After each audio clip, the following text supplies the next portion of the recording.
அம்மாவின் கண்ணீரைக் கண்டு கலங்கிய ஒரு சிறுவன் என்ன செய்வது என்று தெரியாமல் பள்ளிக்கூடத்தில் படிக்காமல் அவன் அம்மாவின் கவலையை போக்குவது எப்படி என்று யோசித்துக் கொண்டே இருந்தான்.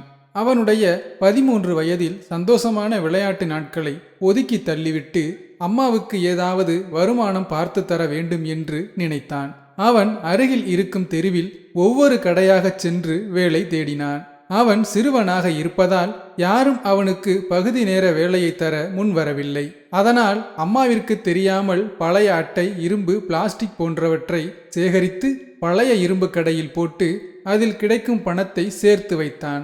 அவன் படிப்பையும் சரியாக பார்த்து வந்தான். அவனைப் போலவே கஷ்டப்படும் அவன் நண்பர்களிடமும் தான் செய்யும் செயலை சொல்லி அவர்களையும் இதேபோல் செய்யச் சொன்னான்.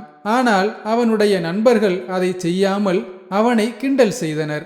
அதனால் கொஞ்சம் வருத்தப்பட்டான்.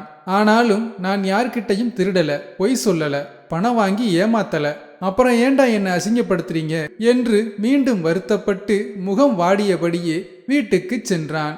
அவன் முகம் வாடி இருப்பதை பார்த்த அவனுடைய அம்மா என்ன விஷயம் என்று கேட்டாள்.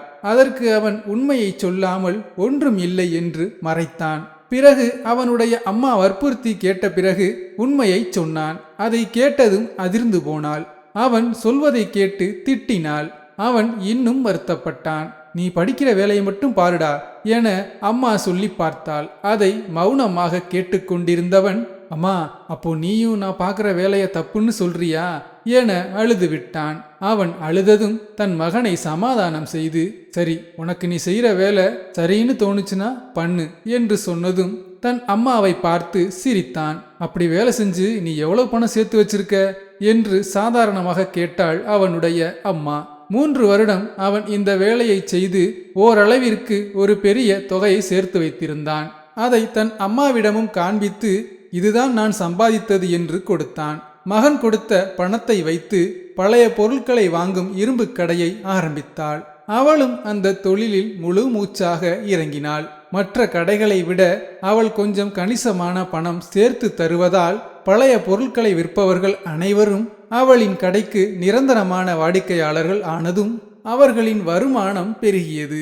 அம்மா மகனுடைய வாழ்க்கையும் பொருளாதாரமும் உயர்ந்ததால் அவர்களின் வாழ்க்கை தரமும் உயர்ந்துவிட்டது. உழைப்பிற்கும் உயர்வுக்கும் ஒரு சிறு முயற்சிதான் காரணமாக அமையும். மனதில் உறுதி வேண்டும். இந்த கதை உங்களுக்கு பிடித்திருந்தால் தயவு செய்து சப்ஸ்கிரைப் பண்ணுங்க, சப்போர்ட் பண்ணுங்க. நன்றி.